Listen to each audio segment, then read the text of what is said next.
3.2 Quiz Fakie. So we have X and Y are fictional ions. They make XY2. It dissolves in water. So at equilibrium, we'll have the solid in equilibrium running both ways with the X plus 2 and the Y minus. There are two Y minuses. This is solid and these are aqueous. And that's about it. KSP then will be X to the first power times Y to the second power. Parentheses will not do. Simply using the notation of X and Y will not do. I guess you could put molarity, but everybody uses brackets. The molar solubility is the amount that can dissolve. And it might seem like we couldn't possibly figure that out, but we can because we're going to get A and B makes one A and one B. I didn't put solid and aqueous, but that's not even really the point. You don't really care if you put that in your answer. Also, you don't have to put this line, but I'm just trying to be extra helpful. Then at equilibrium, double arrow, KSP will be molarity of A to the first times molarity of B to the first. And here's where you got to start including things. So this is the value of KSP, and it will be equal to X squared because these will be equal to each other. When you dissolve one of these, you get one of these and one of those. So they are equal amounts. So I don't know what they are, but they're multiplied by each other. Remember, to the first power. So we just have X squared, and then we can square root both sides and get X. And X, technically speaking, is the molarity of A and B, but it also is the molar solubility, because if I knew that you had 5 of these, you must have dissolved 5 of those. Same thing for B. If you had 12 of these, it dissolved, you must have dissolved 12 of those. So when we solve for X, we are also solving for the molar solubility, the maximum amount of molarity that can be made dissolving the solid of AB. I'll point out that number 3 is completely lifted from number 7 in the homework. So everybody should have already done this. We're mixing two chemicals, and I know that nitrate and sodium are super soluble, so they wouldn't be considered for any kind of precipitate in aqueous solutions. The only real possibility for a precipitate of solid forms would be what's mentioned here, the silver sulfite. We could get the silver sticking to the sulfite, and it will stick to some extent or a lot of an extent. And what you would have to consider then is the solid in equilibrium with the ions here, the two Ag plus ions and the sulfite ion there. So that could be set up. It's the thing we have to consider at least. The other thing to note is that this is a dilution problem because we're mixing two volumes of 60 milliliters and 100 milliliters. So we're going to have to run the dilution formula. Here's my concentration times volume, and unknown new concentration times the new volume. Make sure you add up the volumes so that they are the new volume. Multiply and divide under, and I get this new molarity for Ag plus.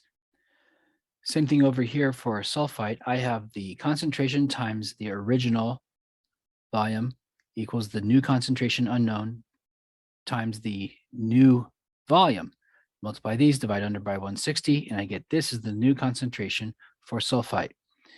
So the question of whether there will be a precipitate depends on whether Q is greater than K or not. Do the current circumstances that we try to create involve putting too much of this in, more than water can handle, or not? If Q is greater than K, then we're trying to stuff too much into water, and the water essentially will reject some of it, and it will form the ions into a solid, and we will get a precipitate. If we get Q lower than K, then these, using the K expression, the K math, don't exceed K, and water is just fine with that much of them. So let's put in the values for silver and for sulfite. Remember to square the silver one. This squared times that is this, and this is bigger than K, which means there is too much of it. You can't stuff this much of this stuff in there and expect it to stay dissolved. Some of it will run backward and form a solid. Q is bigger than K, and precipitate forms. 4 I lifted from number 6, and I faked the KSP just to change things up. What's the molar solubility, and what are the concentrations? So you can write all this out if you want. the solid turning into the aqueous ions. Oh, oops, aqueous.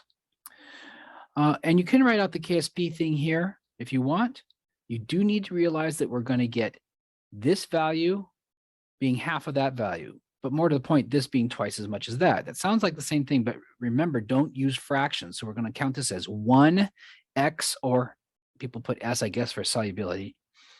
And this is 2s then. If you dissolve one of these, you get one of those and two of that. If you dissolved 5, you would get 5 of these and 10 of those. So this is going to be double the value of whatever this is. That's why we have S and 2s.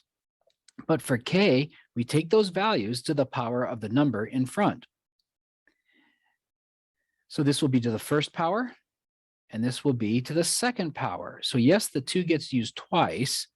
It has to be here because this will be double of that, and it has to be here because that value that I just said is to the power of 2, because the 2 is the coefficient here. So this ends up being 4s cubed. And they told me, okay, so I put that in, divide by 4, take the cube root, and I get the value of S. S technically is the molarity of the SR plus 2, notice the same number. But since you know that when you get one of these, you must have dissolved one of those, it also is the molar solubility. It is the molarity that can be achieved when you dissolve this. Remember, if you get one of these dissolved, you get one of those created. So the molarity of this is the molarity of that you can dissolve. This, however, will be double of that one we said. So look, this is double that.